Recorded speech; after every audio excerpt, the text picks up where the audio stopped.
My name is Nicole, your friendly neighborhood librarian and amateur gardening guide. Welcome to our first part of the Growing Together program. Before we get started, I would like to thank our program partners who include the Municipality of Anchorage's Solid Waste Services, the University of Alaska Fairbanks Cooperative Extension, and the Anchorage Museum. Today's topic will be seed starting, and I'm going to walk us through how to start your own lettuce and nasturtium seeds. We will be using the materials provided in your Gardening to Go kit here, as well as a few items from around your house. First, let's go over our supplies.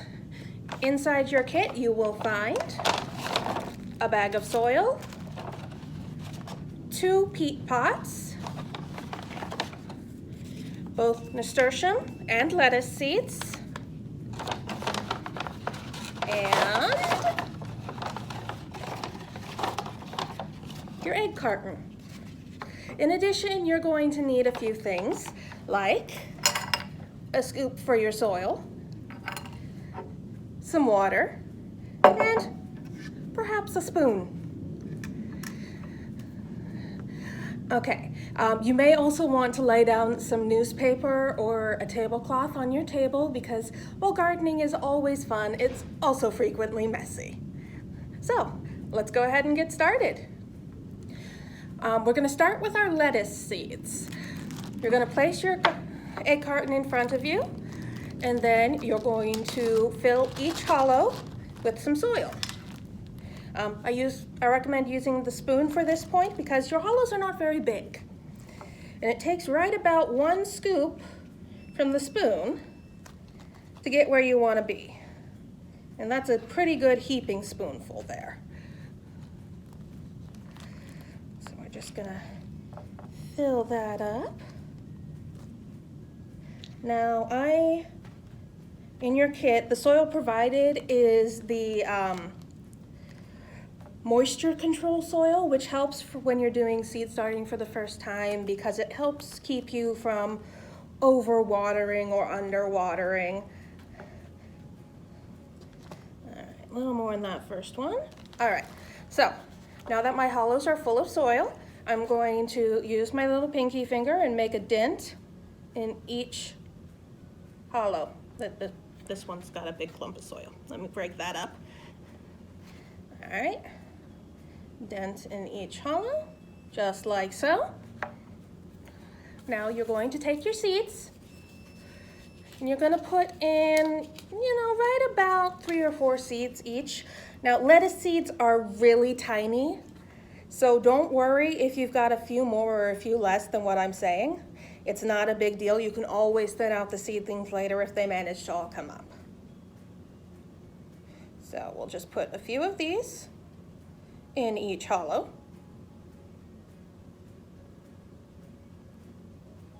Just like so.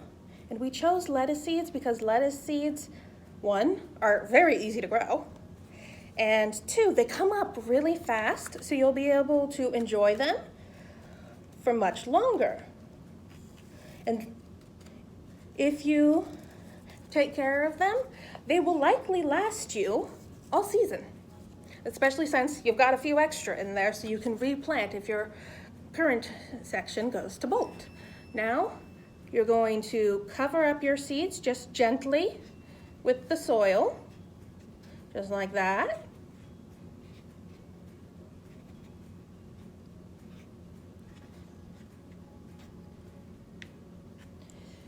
All right, and then you're going to give them some water. Now, lettuce seeds take a good amount of water, but for your first one, while they're still so tiny, you're just going to use a little teaspoon of water a day. Just like so. When you're first starting out seeds, it's always important to give them a good bit of water that first time, because that's what gets them started knowing it's time to grow. That's why everything comes up in spring, because you start getting all the melt off and everything, and that wets the seeds. All right, that's all done. Okay, so when you first start, you're gonna want to water them like that once or twice a day. And within a week or two, you should start seeing little tiny seedlings pop up with little green leaves. And as they get bigger, you'll want to give them more water.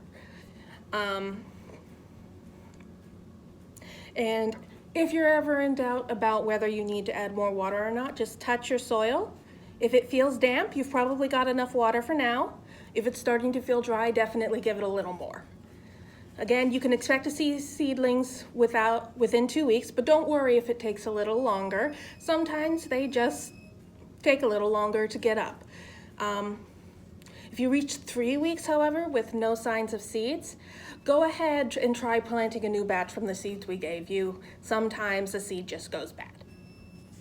And then you can transplant these into a larger pot at right about 3 weeks. And they can go directly outside at this time of year because we've pretty much thawed out and we don't get much frost anymore. And good rule of thumb, if your plant's about 2 inches tall, it's right about time to transplant it. All right, so next we're gonna move on to our nasturtium seeds. So I'm gonna go ahead and set this to the side and clean up my space a little because I got soil. All right, so now you're gonna need your peat pots and you're gonna fill them with soil until about 1 inch or about a thumb's tip below the rim because you want it to be able to hold the soil in. Now, in this case, I'm gonna use the bigger scoop because I got a bigger pot.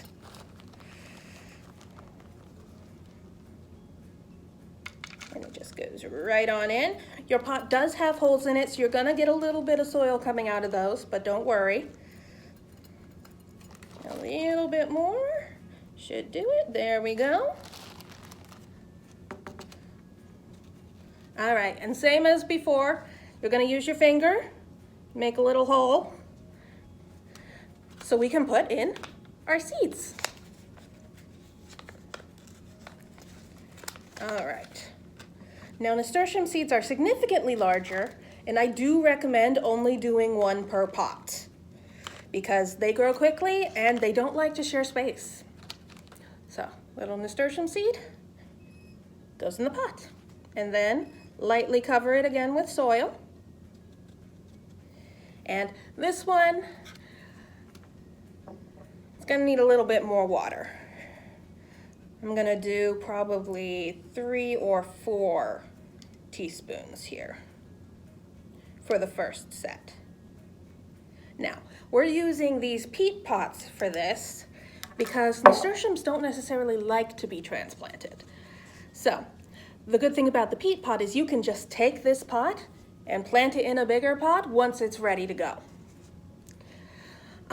Make sure that you're giving it a good amount of water every day, but nasturtiums, the nice thing about them is they're not a very picky plant. Like, they don't particularly want a lot of water and they don't want a lot of sun. They're just kind of happy wherever you put them, which makes them an excellent plant for beginners. They are also, both the leaves and the flowers are edible, so they're beautiful and productive. Okay. Now you should see seed sprouts start to show up from here about 3 weeks to 1 month after planting. Again, seeds will mature at different rates, so don't be surprised if it takes a little faster or a little slower for it to do. If you get to 6 weeks though and you're still not seeing any green, go ahead and try replanting with your extra seeds in your packet. All right, now that all of our seeds are planted, our last step is to put them somewhere where they can get a lot of sun. Windowsills work great for this. Just be sure that if you are using a windowsill, you rotate your pot and your tray every now and then so that both sides are getting equal sun. And I want to thank everyone for joining me. For more information about gardening, you can search our digital resources on Libby and Hoopla or browse our collection in person. If you are interested in planting more seeds, there are actually 2 seed libraries within our library system. That includes the Girdwood Seed Library and, new this year, the Mountain View Seed Library. Our staff there can help you choose seeds that will fit your circumstances, and be sure to check back in June for the next portion of our Growing Together program. If you enjoyed this program, I recommend checking out our other summer discovery activities. You can find the information on our webpage by scanning the QR code on the back of your information card. You can also fill out the participation survey located on the other QR code on the back of your presentation card, and let us know what you thought and what you think we could add. Once again, I would like to thank our partners, the Municipality of Anchorage's Solid Waste Services and the University of Alaska Fairbanks Cooperative Extension, as well as the Anchorage Museum. We enjoy working with you guys, and thank you so much for all the help. And of course, we look forward to seeing you all next time on Growing Together, and happy reading.